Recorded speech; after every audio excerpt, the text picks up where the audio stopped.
नमस्कार। कुछ देर पहले हमने आपको बिलावर कठुआ के बिलावर इलाके से एक घटना बताई थी जिसमें एक युवक ने आत्मदाह कर लिया और उसने पुलिस पर गंभीर आरोप लगाए थे कि मुझे ज़बरदस्ती ओजीडब्ल्यू वर्कर बनाया जा रहा है, मुझे ज़बरदस्ती मुझसे कन्फेशन कराया जा रहा है और ज़बरदस्ती मुझे मेरे साथ मेरे पिता और मेरे साथ मारपीट की। उसके बाद मस्जिद शरीफ में जाता और अपना जो कि वीडियो भी बनाता और उसके बाद अपनी जीवन लीला को समाप्त करता, जिसमें महबूबा मुफ्ती ने भी यानी कड़े अल्फाजों में इसकी निंदा की है। और उस समय हमने डॉक्टर रामेश्वर सिंह जो हैं, जो बनी के एमएलए, उनसे भी बात करी, तालिब चौधरी पीडीपी के नेता, उनसे भी बात की थी। पर उसी पर अब एडमिनिस्ट्रेशन ने अपना रिबटल दिया है। अब रिबटल में क्या है वो आपको बताते। सबसे पहले आप वीडियो देखिएगा, उस युवक का वीडियो जिसने वीडियो काफ़ी गंभीर आरोपों के साथ बनाया था और इसने ये भी कहा कि मैं ऐसा कुछ नहीं जानता, उसने कसम खाई है। पहले सबसे पहले वीडियो देखिएगा, फिर आप फैसला कीजिए। अस्सलाम वालेकुम रहमतुल्लाहि व बरकातुहू। अल्लाह और अल्लाह के रसूल की कसम, मैंने कभी आज तक मिलिटेंटों को नहीं देखा। मेरे को ज़बरदस्ती थाने में मार मार के मिलाया जा रहा था कि सच बता। तो मैं सच बोल रहा था कि मैंने कभी नहीं देखा, लेकिन झूठी कहानी मेरे को बनानी पड़ी इमरजेंसी मजबूरन, क्योंकि मुझे मार बहुत पड़ रही है अगर मैं झूठ नहीं बोलता। जब मैंने झूठी कहानी बोलना शुरू कर दी कि मैंने मिलिटेंटों को देखा है, सवारों को देखा है, घर वालों को पता नहीं, मैंने उल्टी सीधी कहानी खुली करके बनाई और फिर उन्होंने मुझे नहीं मारा पूरी रात। आज मेरे से मांगा है मोबाइल वापस ला के बदाड़ुआ में पुलिस वालों ने। तो मैंने पुलिस वालों से बोला हुआ है कि सवारों का नंबर मेरे पास है, अनगिनत नंबर है। अब मैंने झूठ बोला हुआ है कि अनगिनत नंबर है मेरे पास। तो मैं अगर अब उनके पास मोबाइल लेके जाऊं तो वो नंबर मेरे पास नहीं है। अल्लाह और अल्लाह के रसूल की कसम, कभी भी मैंने मिलिटेंटों को नहीं देखा। हो सकता है जब मैं छोटा होता हूँ तो कभी कोई, मतलब जब से मैं जानता हूँ, जब से मेरे को पता चलने लगा है कि कौन इंसान क्या है, जब मैंने मिलिटेंटों को नहीं देखा। मेरी याद में मैंने कभी मिलिटेंटों को नहीं देखा है, कभी भी नहीं देखा, आज तक नहीं देखा।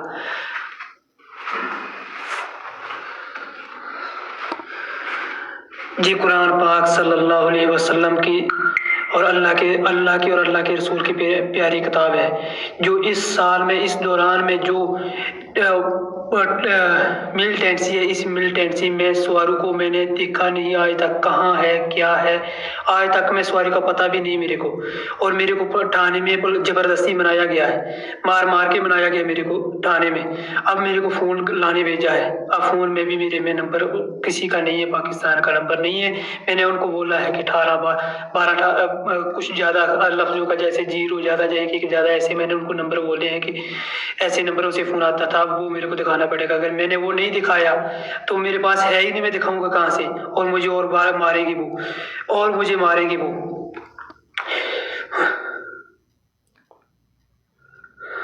और मुझे मारेंगे वो, क्योंकि वो फ़ोन नहीं मिलेगा। फ़ोन ला, ऐसा मेरे को बोल बोल के और मारेंगे मेरे को। अल्लाह के वास्ते इस कुरान पाक का यकीन करके इस बात को सच और सही और जो है सबके सामने लाए। और पुलिस और एसएसपी सर से भी गुजारिश है कि मैंने जो बोला रात को मार की वजह से झूठ बोला हुआ है। शफी भाई ने मेरे से वादा किया कि पुलिस के साथ कभी धोखा नहीं करेगी। मैंने अपना वादा पूरा कर दिया, धोखा पुलिस के साथ नहीं किया। मैं कभी भी पुलिस का किसी को पता नहीं दूंगा। मैंने जो बोला झूठ बोला। अब ये मैंने कुरान पाक सिर में रख के ये बात कर दी। अब ये मेरे को ये मजबूरन ये दवाई खाना पड़ी, इसकी वजह से मेरी जान निकल जाएगी। और जान निकल जाएगी मेरी, ताकि मैं बाकी लोग बच जाएं मेरे पीछे। या अल्लाह, तू मेरी कुर्बानी कबूल करना मौला। या अल्लाह, मेरे परिवार को हमेशा खुश रखना। या अल्लाह, मुझे कब्र के अजाब से बचाना। या अल्लाह, तू सब कुछ देख रहा है। या अल्लाह, तेरे घर मस्जिद है अल्लाह, तेरा प्यारा घर है अल्लाह, इसके अंदर रहमत के फरिश्ते आते हैं अल्लाह, रूह कब्ज़ करने वाले। रहमत के फरिश्तों को भेज के अल्लाह मेरी रूह को कब्ज़ कर लेना मस्जिद के अंदर। या अल्लाह आलमीन, मेरे से जो गलती हो जाएगी अल्लाह तो मुझे माफ़ करना। या अल्लाह, पुलसलात का सफ़र आसानी से तय करवाना। या अल्लाह, या अल्लाह आलमीन, तो गफूर हो रही। ये विजुअल जो हमने आपको बताया वाकई ये दिल दहला देने वाले विजुअल हैं। सबसे बड़ा सवाल हमारा भी रहेगा, हम किसी पर कटाक्ष नहीं कर रहे, पुलिस अपना काम कर रही है और ये ज़रूर कहेंगे कि आखिर अगर वाकई आपने कहा, पुलिस ने जो रिबटल दिया वो पढ़कर आपको रिबटल बताते, उसके बाद हम अपने सवाल करेंगे कि ये कहा गया पुलिस के जो रिपोर्ट है, क्योंकि इस पर महबूबा मुफ्ती ने साफ तौर पर लिखा था। महबूबा मुफ्ती का ये ट्वीट जो है, ट्विटर के बाद उन्होंने, पुलिस ने महबूबा मुफ्ती के ट्वीट को कहा है कि गलत साबित किया। यानी आप अपनी जस्टिफिकेशन दें, नेताओं का काम है कहना, नेताओं का काम है अपनी बातों को रखना, पर अगर एडमिनिस्ट्रेशन नेताओं की बात का जवाब देगा तो ये कोई गुत्थी हमें समझ नहीं आई किस तरह से ये उलझ रही है। आप अपनी जस्टिफिकेशन दीजिए कि जो इस युवक ने इल्ज़ाम लगाए हैं, जो इस युवक ने ओपनली एक वीडियो बनाया है कुरान पाक को सिर पर रखकर मस्जिद शरीफ में जाकर कि मुझसे कन्फेशन ज़बरदस्ती करवाया गया, ये हम तो नहीं कह रहे, ये वीडियो साफ तौर पर आपके सामने जो रखा है कि ज़बरदस्ती मुझे उसने कसम खाई है अपनी इस जो दीन इस्लाम की जो पाक किताब है, जो इस्लाम में जिसे बहुत माना जाता है कुरान पाक, उसकी कसम खाकर कहा कि मैं किसी, जिसका बताया जा रहा आतंकी है जो पाकिस्तान का आतंकी बैठा है, उन्होंने कहा कि मैं किसी को नहीं जानता, मैं इसलिए अपनी जीवन लीला को समाप्त कर रहा हूँ ताकि मेरे परिवार बच जाए, क्योंकि मुझे घर भेजा गया है। अगर वाकई उस व्यक्ति ने, यानी जिनका मक्खनदीन नाम है, उसने आप वो जैसे उन्होंने कहा कि मुझसे ज़बरदस्ती लिखवाया, मुझे ज़बरदस्ती उगलवाया गया कि जैसा उन्होंने बोले हम वैसे बोले, OGW वर्कर हो, ओवरग्राउंड वर्कर के तौर पर काम कर रहे हो आतंकियों के लिए, तो फिर एक ही पल के लिए, एक पल के लिए भी ऐसे व्यक्ति को आपने छोड़ा क्यों? ये सवाल हमारा होगा। क्या अगर आपने कहा, आप जो रिबटल में कह रहे हो उसने वो उसका फलानी जगह लिंक है वो भी पढ़कर बताएंगे, फिर आपने एक भी मिनट के पल के लिए जो मक्खनदीन था उसे छोड़ा क्यों? तो अगर छोड़ा तो किससे उसने मस्जिद शरीफ में जाकर अपनी जान जो है, अपनी जीवन लीला समाप्त की? चलिए सबसे पहले आपको बताते हैं, ये रिबटल जो है एडमिनिस्ट्रेशन का महबूबा मुफ्ती के ट्वीट को लेकर है। अब महबूबा मुफ्ती ने कहा है कि शॉकिंग न्यूज़ खबर जो कि कठुआ से आ रही है, जिसकी उम्र 25 साल है, मक्खनदीन जो है पैरोडी बिलावर के रहने वाले हैं, उन्हें पुलिस के द्वारा SHO बिलावर द्वारा फॉल्स चार्जेस लगाकर उन्हें एज ए ओवरग्राउंड वर्कर के नाम देकर उन्हें अरेस्ट किया गया और उन्हें यह भी कहा कि उन्हें ब्रूटली उनके साथ मारपीट की गई, उन्हें टॉर्चर किया गया और उन्हें फोर्स किया गया कि वो कन्फेशन करें कि हाँ वाकई वो ओवरग्राउंड वर्कर के तौर पर काम कर रहे थे। उन्होंने ये भी महबूबा मुफ्ती ने लिखा, the area has been sealed off, पूरी तरह से सील कर दिया गया, and internet service has been cut, internet service को कट कर दिया गया है। और साथ ही साथ उन्होंने कहा कि leading to wide spread panic, there is an ongoing crackdown sorry, ये महबूबा मुफ्ती का हम आपको ट्वीट पढ़कर बता रहे हैं। और उन्होंने कहा कि पूरे एरिया को सील ऑफ कर दिया गया है, इंटरनेट सेवाएं ठप कर दी गई हैं और एक क्रैकडाउन चल रहा है और कई सारे लोगों को उठाया गया है। और इस इंसिडेंट से साफ तौर पर दिख रहा है कि ये बताया जा रहा है कि जो इनोसेंट जो युवा है, यूथ है, उन्हें फैब्रिकेटिंग यानी कि एक फॉल्स चार्जेस लगाकर उन्हें उठाया जा रहा है। उन्होंने कहा, I urge the DGP Jammu and Kashmir to initiate an immediate यानी कि इन्वेस्टिगेशन, उन्हें DGP जम्मू से निवेदन किया कि इस पर एक इमीडिएट इन्वेस्टिगेशन होनी चाहिए। उसके बाद हमने पहले खबर दिखाई, हमने वहाँ के रिप्रेजेंटेटिव से भी बात की, अब जो रिबटल एडमिनिस्ट्रेशन की तरफ से आया वो भी आपको सुना रहे हैं। क्वेश्चन जो हमारा, हम फिर से कहेंगे, हमारा सवाल रहेगा इस रिबटल को लेकर। अगर आपने कहा है, अब रिबटल सुनिए उसके बाद हम सवाल करेंगे, क्योंकि सच दिखाना हमारा काम है। कोई भी हो, दोनों पक्षों की बात रखना हमारा काम है। अगर उनकी रखी तो पुलिस का रिबटल भी, जो एडमिनिस्ट्रेशन का रिबटल आ रहा है वो भी आपके साथ रख रहे हैं और उसके बाद हम सवाल भी करेंगे। चलिए, रिबटल अब जो आया, रिबटल है clarification regarding tweet of Mehbooba मुफ्ती। क्या एडमिनिस्ट्रेशन का महबूबा मुफ्ती के ट्वीट का जवाब देना सही है? क्या आप उनको जवाब देंगे या जनता को जवाब देना होगा आपको, या फिर उनके घर वालों का, जिस घर वाले के वो मक्खनदीन थे, यानी जिनकी जान चली गई है? आपको अपना काम बताना है कि आपके कहाँ आपने काम किया, कामयाबी हुई है, कहाँ आपकी नाकामियाँ हुई हैं। चलिए आप बताएंगे आपको कि यहाँ पर जो क्लैरिफिकेशन है, rebuttal clarify regarding tweet of Mehbooba Mufti which is baseless as misleading. उन्होंने कहा कि जो भी महबूबा मुफ्ती ने इल्ज़ामात लगाए हैं कि वहाँ पर बंद है, वहाँ पर कुछ नहीं है, ये टोटली लोगों को मिसलीड कर रहे हैं और साथ ही साथ ये बेसलेस है। कोई भी बिलावर टाउन में, कस्बे में कोई भी क्रैकडाउन नहीं है, ट्रैफिक स्मूथली चल रही है, नॉर्मल जो रूटीन लाइफ है वो चल रही है, फंक्शन हो रही है। और वहीं पर यूथ जो है वो अपनी ज़िंदगी जैसे गुजारे वैसे चल रहे हैं, स्कूल जा रहे हैं, कॉलेजेस जा रहे हैं, अपने रूटीन काम पर जा रहे हैं। The report pertains to the incident that took place on, जो कि ये इसका जवाब है जो 5/2 यानी कल 2024 को हुआ था। उसके बाद ये भी कहा गया sorry Whatever is said in tweet of Mehbooba Mufti is not true, जो महबूबा मुफ्ती ने कहा, यानी कि अब एडमिनिस्ट्रेशन को ज़रूरत पड़ेगी नेताओं के ट्विटर का जवाब देने के लिए। आपने जवाब जनता को देना है, क्योंकि आप एडमिनिस्ट्रेशन के लोग हैं या पुलिस के आला अधिकारी हों, आप लोग पब्लिक सर्वेंट हैं, तो जवाब आपको जनता को देना है, ना कि नेताओं को देना है। चलिए, नेता तो लिखते रहते हैं, उन्हें ठीक लगा, उन्होंने लिख दिया, तो आप जनता के सेवक हैं जनाब। तो चलिए आप बताना। उन्होंने साफ तौर पर कहा कि महबूबा मुफ्ती का जो भी ट्वीट था वो बिल्कुल जो कि ट्रू नहीं था। अब सुनिए, अब उन्होंने मक्खन दीन के लिए क्या कहा। मक्खन दीन वाज द नेफ्यू ऑफ पाक एक्सफिल्ट्रेटेड टेररिस्ट। उन्होंने कहा जो मक्खन दीन जो है उनका भतीजा है, जो कि पाक में जो एक्सफिल्ट्रेटेड यानी ये जो टेररिस्ट है सवार दीन, उनका ये भतीजा है, एट द रेट ऑफ यानी लियास सवारू गुज्जर का ये भतीजा है। ये मक्खन दीन जिनकी जान चली, जिन्होंने अपनी जीवन लीला समाप्त की, जो भी वीडियो बताया, ये उनके लिए कहा गया। आगे सुनिए, उन्होंने कहा he is helping in the same group that conducted the Badnota army convoy attack in July 2024 in which 4 army jawans were martyr. उन्होंने कहा कि ये जो व्यक्ति है इसने मदद की थी उस समय जबकि बडनोता जुलाई 2024 में बडनोटा में आर्मी कॉन्वॉय पर हमला किया गया था, जिसमें हमने अपने 4 वीर योद्धाओं को खोया था। ये उसमें इसने हेल्प की थी। उसके बाद it is the same group which led to the killing and martyrdom of head constable Bashir in Kohat operation. उन्होंने ये भी कहा ये उसमें भी शामिल थे, सेम ग्रुप है जिसे जो इनके साथ जुड़ा हुआ है, जहां पर हमारे हेड कांस्टेबल जो थे वो एक ऑपरेशन के दौरान उन्हें शहीद किया गया था, जो कि जिनका नाम हेड कांस्टेबल बशीर थे ऑपरेशन के दौरान। और साथ ही साथ ये भी कहा, जो मक्खन दीन ने इस वीडियो में कहा है कि उन्होंने मेरे से ये भी कन्फेशन करवाया कि मेरे साथ बहुत सारे नंबर हैं जो पाकिस्तान में रहने वाले हैं, आगे पीछे के काफ़ी नंबर है, वो इस वीडियो में मक्खन दीन ने बोला है। वही चीज़ रिबटल में भी आ रही है सामने। उन्होंने ये भी बोला कि मक्खन and number of suspicious contact, कई संदिग्ध उसके कॉन्टैक्ट हैं इन पाक एंड अदर फॉरेन कंट्रीज, जो मक्खन ने उस वीडियो में बोला है। और वही रिबटल में भी यहाँ पर आया हुआ है कि मक्खन ने ये कन्फेशन किया मेरे पास काफ़ी सारे नंबर हैं। उन्होंने कहा उसके पास सस्पिशियस जो पाकिस्तान और फॉरेन कंट्री के हैं। There was no custodial torture on injury, कोई भी यानी हिरासत के दौरान उन्हें कोई भी इंजरी या टॉर्चर नहीं किया गया। He was constant and then got expose, जब उसे क्वेश्चन किया गया और वो एक्सपोज हो गया, उसका पर्दाफाश हो गया। Went home and committed suicide.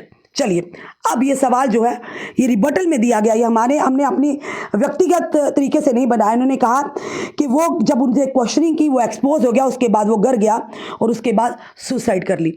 अब वो मस्जिद का वीडियो है, घर और मस्जिद में कितना अंतर है, एक इबादत गाह में और घर में कितना अंतर है, ये शायद बताने की ज़रूरत है। और उसके बाद हमारे सवाल भले ही किसी को कड़वे लगे होंगे, पर सवालों में सच्चाई है। इन्होंने कहा कि वो घर गया और जब एक्सपोज हो गया, मुझे बताइए, आप लोग खुद रिबटल में लिख रहे हैं कि वो फ्लांट अटैक में था जिसमें हमारे 4 आर्मी के जवान शहीद हो गए, जिसमें हमारे हेड कांस्टेबल बशीर शहीद हो गए, तो ऐसे व्यक्ति को आपने घर कैसे जाने दिया? ये बड़े सवाल है, ये शायद किसी ने नहीं किए होंगे, जो हमारे जहन में आया, जो सच के साथ हमने आप तक कर दिए। अगर आपको वाकई कहा उसने कन्फेशन कर दिया, ये आपका रिबटल है जो हमारे पास है, जिस रिबटल के ऊपर ही हम सवाल कर रहे हैं कि देश, हम भी कहते हैं कि देश विरोधी की, देशद्रोही की कोई माफ़ी नहीं है, उन्हें सजाएं मिलनी चाहिए। पर जहाँ पर आप अपने ही सवालों में उलझ जाए, वो भी हमें जनता तक उजागर करना चाहिए। आप कह रहे हैं उसके पास कई पाकिस्तान के कई उसके पास यानी फॉरेन कंट्रीज़ के सस्पिशियस नंबर हैं। इतना होने के बाद उसके बाद आप खुद ही कहते हैं कोई कस्टोडियल उसी यानी कि जब उसे कस्टडी में ले गया कोई भी उसको इंजरी या उसके टॉर्चर नहीं हुआ। और उसके बाद ये भी कहते हैं कि जब क्वेश्चनिंग की गई तो क्वेश्चनिंग के दौरान वो एक्सपोज हो गया, उसके सारे खुलासे हो गए और उसके बाद वो घर चले गए। यानी कि इतना बड़ा जिसका टेररिस्ट का साथ लिंक होगा, जिसके पास सस्पिशियस नंबर होगा और वो घर चला जाता आराम से, क्या वो सैर सपाटा करने के लिए आपने कस्टडी में रखे थे और घर जाकर वो बिना मतलब के आत्महत्या कर देते हैं? उसके बाद आगे सुनिएगा, आगे भी बताते हैं। इसी रिगार्ड में कॉग्निजेंस लिया गया है। डीसी कठुआ श्री राकेश मनहास जी ने एक मैजिस्ट्रल इंक्वायरी जो है वो इनिशिएट की गई है। उन्होंने कहा फेयर अश्योरेंस दी है, फेयर एंड ट्रांसपेरेंट इन्वेस्टिगेशन होगी और taking serious note of this incident and inquiry has been initiated by senior officers. इस चीज़ को सीरियस, केस को सीरियस गंभीरता से लेते हुए एक इंक्वायरी इनिशिएट की गई है बाय सीनियर ऑफिसर्स, जिसे कंडक्ट करेंगे DIG Jammu, IPC DIG GSK range DIG Shiv Kumar ji, और उन्हें विद इन ए वीक उस रिपोर्ट को सबमिट करना है। अब जितने भी हमने सवाल किए, कईयों को चुभेंगे ये सवाल, पर हम रिबर्टल पढ़ रहे हैं जो एडमिनिस्ट्रेशन की ओर से आया।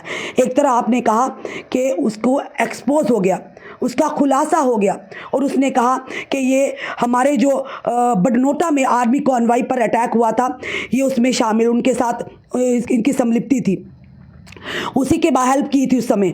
उसके बाद आपने कहा कि टेररिस्ट जो स्वारू है, पाक एक्सफिल्ट्रेटेड है, वो इसका भतीजा है। उसके बाद आपने ये भी कहा कि जब एक ऑपरेशन के दौरान हेड कांस्टेबल बशीर कोहाग ऑपरेशन में उन्हें शहीद किया, ये वहाँ पर भी इनका लिंक था। और साथ ही साथ ये भी बोला कि सस्पिशियस नंबर थे इनके कॉन्टैक्ट में और अदर फॉरेन कंट्रीज़ के नंबर थे। और इन्होंने ये भी कहा कि कोई कस्टोडियल इन्हें कस्टडी में लेके कोई इनका टार्चर नहीं हुआ, इनको इंजरी नहीं हुई। और साथ में ये भी कहते हैं he was question and then got expose. उनसे क्वेश्चन किए गए और एक्सपोज हो गए, यानी उनका वो पूरी तरह से उनका पर्दाफाश हो गया। और उसके बाद बड़े आराम से आप लिखते हैं went home and committed suicide. वो घर चले गए और वो सुसाइड कर लिया। अगर आपको कोई कंप्लेन आती है फलां बंदे ने मुझे गाली दी, आप उसे भी पूरा दिन बिठा के रखते हैं। अगर कोई बंदा आपको किसी केस की सूचना देता है, मदद करता है पुलिस की, आपको उसको भी पूरा दिन बिठा के रखते हैं। तो इतना खुलासा होने के बाद अगर आपने कहा उसने कन्फेशन किया है, फिर उसके बाद आप कहते हैं went home and committed suicide. ये सवाल हमारे इन सवालों में आपका रिबर्टल फंस कर रह गया। अब देखना यह है कि शिव कुमार जी जो इस पूरी विद इन एक हफ्ते के अंदर इस रिपोर्ट को सबमिट करना है। और आपने देखा यहाँ पर जो बिलावर में था वो इंटरनेट सेवाएं ठप हो चुकी थी, इसमें कोई झूठ नहीं है। तो उसके बाद अगर बात करेंगे तो 4 दिन का समय मांगा गया है कि इस पर इंक्वायरी हो। उनकी धर्मपत्नी को, जिसकी 25 साल उम्र थी ये मखनदीन की, उसकी धर्मपत्नी को नौकरी मिले, 10 लाख रुपए का कम से कम मुआवजा मिले, क्योंकि छोटे छोटे बच्चे हैं। और खुद सोचिए आपने क्या जानबूझकर उन्हें जाने दिया। ये बड़े सारे सवाल हैं और सवाल हमारे कड़वे लगेंगे, काफ़ी लोगों को कड़वे लगेंगे, क्योंकि हमें आदत है सच कहने की, बिना डरे हुए, बिना संकोच किए हुए। शायद ये सवाल कोई ना करे क्योंकि लोग डरते हैं। क्योंकि हमारे पास एक और हमारे पत्रकार सहयोगी जो बिलावर से है, उन्हें भी पुलिस द्वारा, वहाँ के एडमिनिस्ट्रेशन द्वारा हरासमेंट की जाता है, उनके खिलाफ इस्तखासे पेश किए जाते हैं, क्योंकि उन्होंने एक रेहड़ी वाले, फड़ी वाले की बेचारे की खबर कर दी थी। तो खुद सोचिए अगर ऐसा होगा तो कौन आपकी आवाज़ को उठाएगा? खुद बताइए, ये सवाल हमारा भी रहेगा। अगर एक रेडी फड़ी वाले की, जैसे मखनदीन की बात करें, और मखनदीन ने अपने सर पर कुरान पाक रखकर कसम खाई है, मैं किसी सवर को नहीं जानता, मुझे मजबूर में मानना पड़ा, और ये होता भी है, इसमें कोई दो राहें नहीं है। कई लोग ऐसे हैं जो चुप रहते हैं डर के मारे, और कई लोग आवाज़ उठाते हैं। आज शायद मखनदीन ने ये इस तरह का कदम नहीं उठाया होता, शायद इसकी आवाज़ भी दबकर रहती और ये भी जेल में सड़ रहा होता। ये होता है और ये सच भी है, सबकी बात नहीं करते, कई कई जगहों में होता है। और आज पब्लिक ने वहाँ पर रिप्रेजेंटेटिव भी वहाँ थे, उन्होंने साफ तौर पर कहा कि उन्हें इंसाफ मिलना चाहिए। अब जो गया वो वापस नहीं आएगा, कोई भी कंपनसेशन किसी व्यक्ति की भरपाई नहीं कर पाता। पर अगर वाकई समाज में किसी के साथ भी गलत होता है तो आप लोगों को एक साथ होना होगा। आजकल रिबटल बड़े आ रहे हैं, हमने देखा बहुत सारे रिबटल आ रहे हैं हर केस पर। तो क्या लगता है रिबटल से जनता को आप सेटिस्फाई कर पाएंगे? क्या आपके रिबटल से जनता पर आप विश्वास फिर से जगा पाएंगे? क्या लगता है आपको, बताइए। ये सवाल हमारा रहेगा कि एक तरफ से आप कहते हैं कि वो उसने एडमिट किया, कन्फेशन कर लिया कि हाँ जी ये है, और उस युवक ने जिसका नाम था यानी कि बताना चाहेंगे जिसने आतम मखनदीन, उसने अपने आप की जीवन लीला समाप्त की, तो आपने उसको जाने भी दिया। और उस मखनदीन ने भी कसम खाकर कही कुरान पाक की, मैं किसी को नहीं जानता, मैं इसलिए अपनी जीवन लीला समाप्त कर रहा हूँ ताकि बाकी बच जाए। क्योंकि उन्हें पता था कि हो सकता है इसकी हम पुष्टि नहीं करते, पर ये हो सकता था, उन्होंने ये लगता था कि मुझे फिर से टॉर्चर करे, जैसे उन्होंने बोला मुझे मारेंगे, फिर से ना जाने मुझे किस किस का झूठा नाम लेना पड़ेगा, तो मेरे आगे पीछे के भी जाएंगे अंदर, उनके साथ भी यही व्यवहार होगा। तो उन्होंने जीवन लीला समाप्त करना ही सही समझा।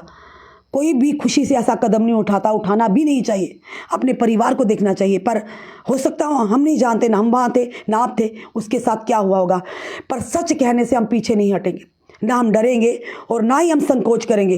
क्योंकि अगर आपको जिम्मेदारी मिली है ना, अगर आपको एक मौका मिला है ना किसी की आवाज़ उठाने का, तो सत्य की आवाज़ को उठाइएगा, पीछे मत हटिएगा, चाहे कुछ भी हो, क्योंकि ये आपके शब्द ही हैं। एडमिनिस्ट्रेशन ने जो रिबटल दिया, हमने उसी पर सवाल कर दिए। शायद एडमिनिस्ट्रेशन को पता नहीं था कि उस रिबटल पर हम ही उनसे सवाल करेंगे। तो सवाल करना हमारा काम है, चाहे कोई मंत्री हो, चाहे प्राइम मिनिस्टर जी हो हमारे, चाहे वो कोई नेता हो, चाहे कोई भी LG साहब हो, भले ही वो हम जैसे छोटे छोटे पत्रकारों को पत्रकार नहीं समझते होंगे, पर जहाँ पर गलत होगा हम सवाल ज़रूर उठाएंगे। हमें किसी जात पात धर्म से लेना देना नहीं, हमें सिर्फ इंसानियत के लिए आवाज़ उठानी है। और शिव का नाम है, और शिव का नाम है, बोले बाबा ने यानी कि विष का प्याला पिया था सृष्टि को बचाने के लिए, तो इस उनका नाम जहाँ पर हो वहाँ झूठ कैसे चल सकता है। फिलहाल हम ज़रूर, एक दुखद समाचार है, ही प्रार्थना करेंगे कि उनकी आत्मा को शांति दे, यानी उन्हें जन्नतुल फिरदौस अता फरमाए। मक्खनदीन जी, उनके परिवार को, खासकर छोटे छोटे उनके बच्चे हैं, 1.5 साल के, 2-2 साल के बच्चे, वो कहाँ जाएंगे। अब 4 दिन का समय है, देखते हैं 4 दिन में क्या होता। 4 दिन के बाद हो सकता है कुछ भी अगर आवाज़ उठानी हो तो हम उस स्पॉट पर जाकर वो आवाज़ ज़रूर उठाएंगे। फ़िलहाल इस वीडियो पूरी को देखकर आपका क्या कहना है ज़रूर बताइएगा, कौन सही कौन गलत, जनता खुद फैसला करेगी। और आने वाला जो 1 हफ्ते के अंदर रिपोर्ट सबमिट करनी है DIG साहब ने, देखते हैं उस रिपोर्ट में क्या आता है। क्या फेयर इन्वेस्टिगेशन होगी जो DC ने कहा है, या यहाँ पर भी अपने विभाग के अधिकारी या कर्मचारियों को बचाने का प्रयास किया जाएगा। अपने कमेंट, अपने सुझाव हमें ज़रूर दीजिएगा। इस वीडियो को जितना हो सके शेयर कीजिए। जुड़े रहिए हमारे साथ अगले अपडेट के लिए। जय हिंद, जय भारत।